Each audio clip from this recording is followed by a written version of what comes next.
उत्तिष्ठ यशो लभस्व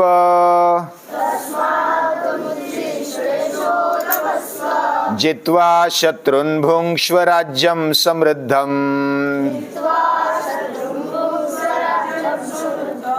मयैवैते निहता पूर्वमेव निमित्तमात्रं भव सव्यसाचिन् निमित्तमात्रं भव सव्यसाचिन्।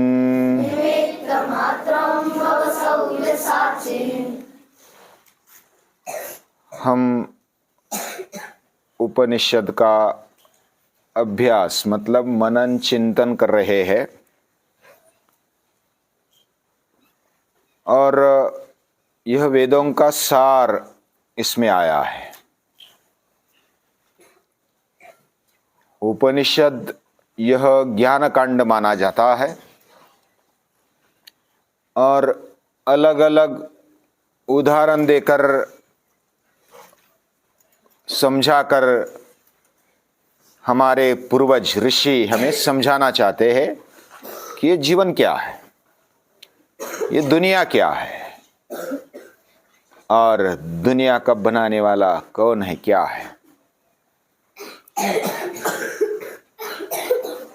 अभी ये समझाकर समझने वाली बात नहीं है, यानी दूसरा समझाएगा और फिर हमें समझ में आएगा, ऐसी ये बात नहीं है। हम खुद जब तक तैयार नहीं होते तब तक ये समझ में नहीं आता। यानी दूसरा बताएगा, कहेगा, उसका अनुभव भी कहेगा, लेकिन हमें भी खुद अनुभव करना है और तब हमें समझ में आने लगता है।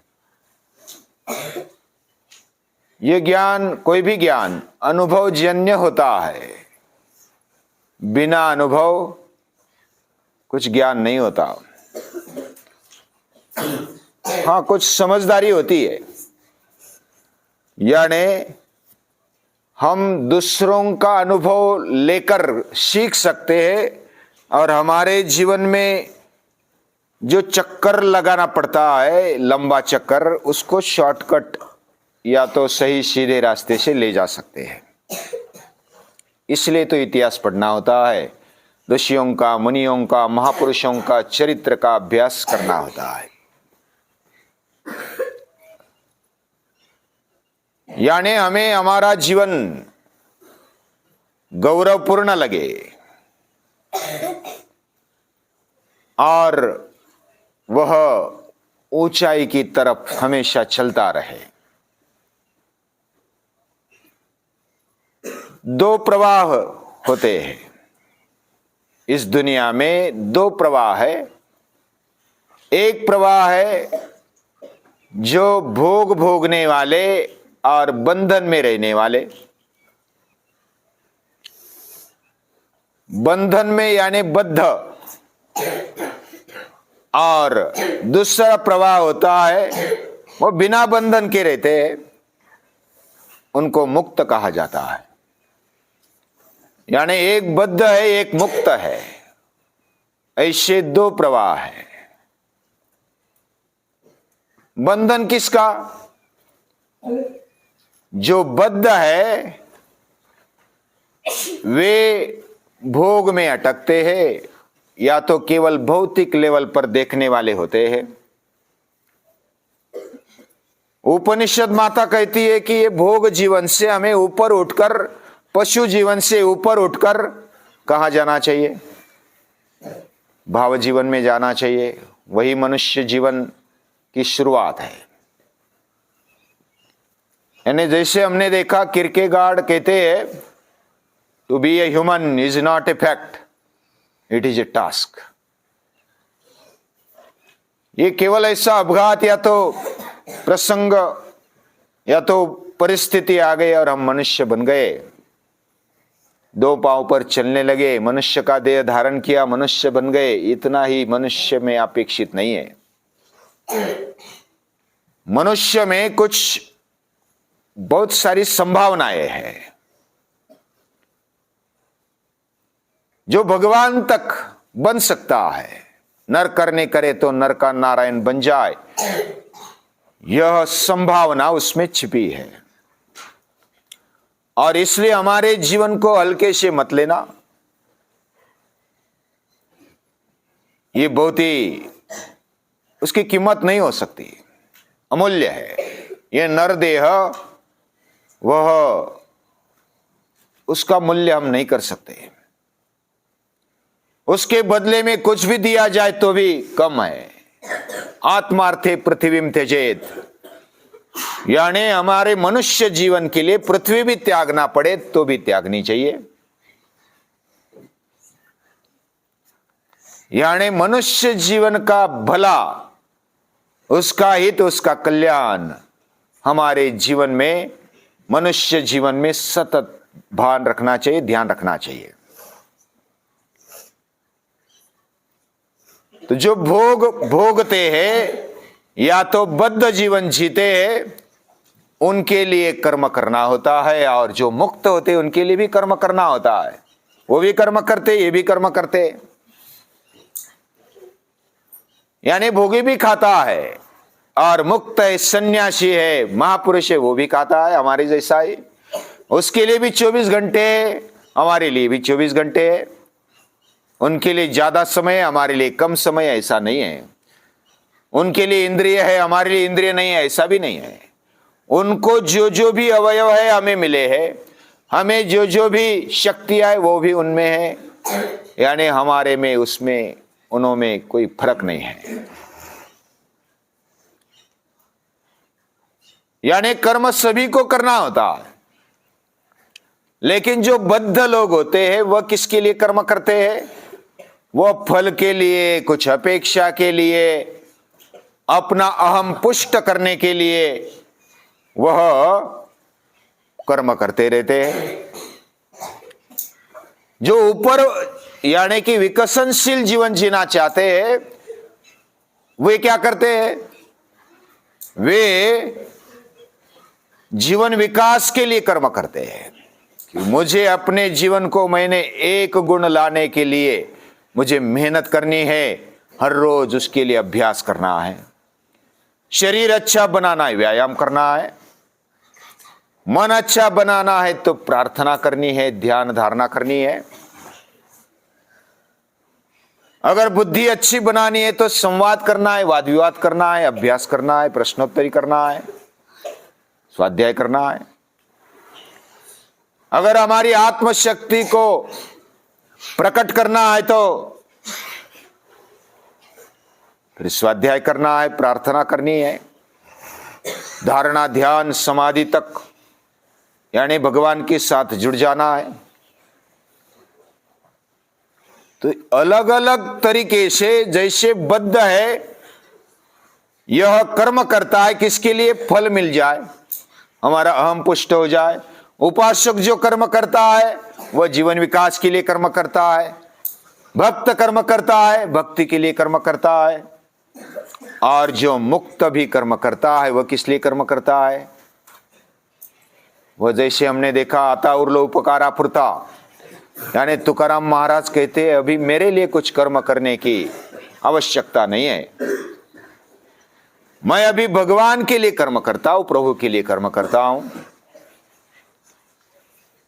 तो उत्तरोत्तर उच्च जीवन जीना यह मनुष्य जीवन में होना चाहिए, ये विशेषता है। यानी मनुष्य जीवन सतत ऊंचाई की ओर जाने के लिए अपेक्षा करता है, यही उसकी विशेषता है, और करना भी चाहिए। लेकिन जब ऊंचाई की ओर जाना है तो जैसे पर्वत पर चढ़ना है तो क्या करना पड़ेगा? मेहनत करनी पड़ेगी, कष्ट करना पड़ेगा, उपासना साधना करनी पड़ेगी। हमें शरीर को बलवान बनाना है तो पसीना निकालना पड़ेगा। हमें इंद्रियों को मजबूत बनाना है तो उनको विशिष्ट ध्येय देना पड़ेगा। हमें अपने मन को मजबूत, संवेदनशील और सतत विकास की ओर ले जाना है तो कुछ आदर्श हमारे सामने रखना पड़ेगा। हमारे बुद्धि को अगर प्रगल्भ करना है तो क्या करना पड़ेगा? धैर्य के साथ अभ्यास करना पड़ेगा, स्वाध्याय करना पड़ेगा। ये उपनिषद कहते हैं।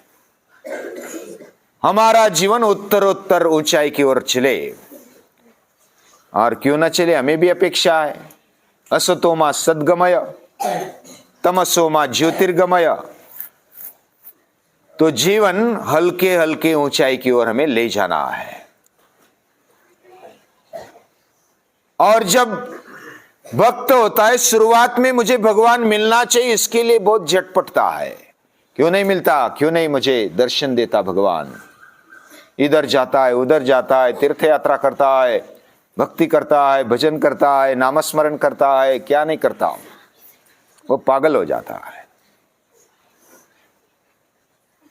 और उसके लिए ही जीवन जीता है।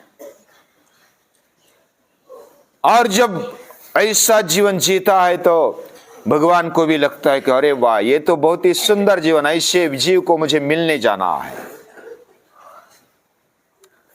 ऐसे जीव को मिलने के लिए भगवान भी जब आतुर होते हैं, जैसे कोई भी पैसे वाला बनने के लिए ऐसा चाहता है कि मैं भी किसी श्रीमंत का, किसी सेठ का लड़का बनूं, ऐसी अपेक्षा कोई भी करता है। लेकिन सेठ ने भी बोलना चाहिए कि ये मेरा लड़का है।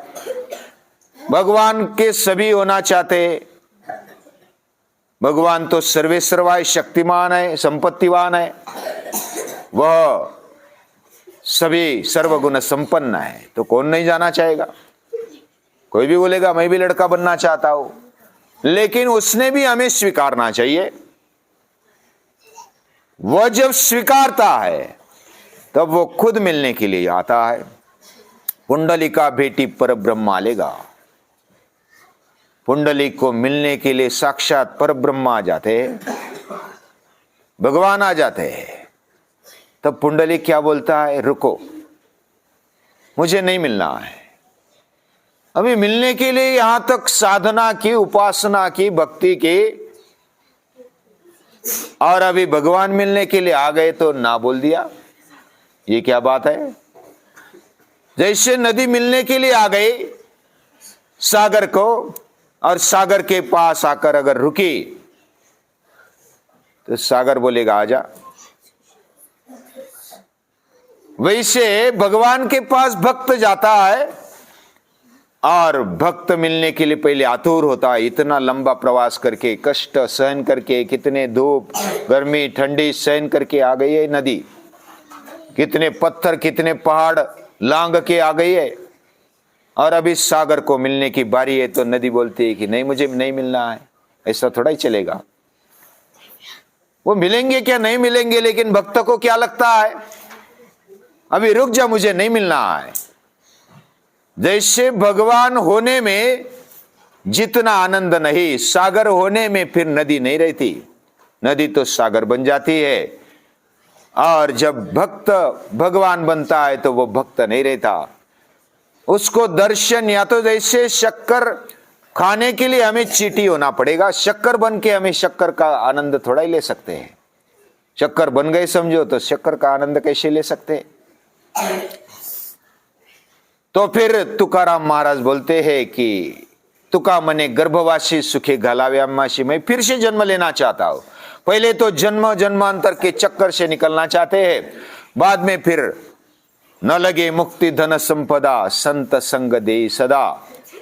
या तो शंकराचार्य कहते जननी जननम या तो मम वै, मुझे जन्म दो भगवान। ऐसी इच्छा करने वाले भक्त वह द्वैत रखना चाहते, दूर से हम आपका दर्शन करना चाहते, आपका जो लोकवत्तु लीला कैवल्यम हम खेलना चाहते आपके साथ। तो वो भी कर्म करते, किस लिए? भगवान को देखने के लिए, भगवान का रूप, भगवान का सब सौंदर्य ये देखने के लिए वो रहना चाहते हैं। अपनी आंखों से भगवान का रूप देखना चाहते, अपने कानों से भगवान के शब्द सुनना चाहते, अपने हाथों से भगवान का कार्य करना चाहते, वो भी कार्य करते हैं। तो इस तरह कर्म सभी करते हैं। तस्मात् त्वमुत्तिष्ठ यशो लभस्व। अर्जुन को भगवान क्या कहते हैं कि उठ जा, यशो लभस्व। कार्य तो वैसा हम नहीं करते, भक्त भी बोलते हैं कि हम नहीं करते, भगवान ही कार्य कर रहा है।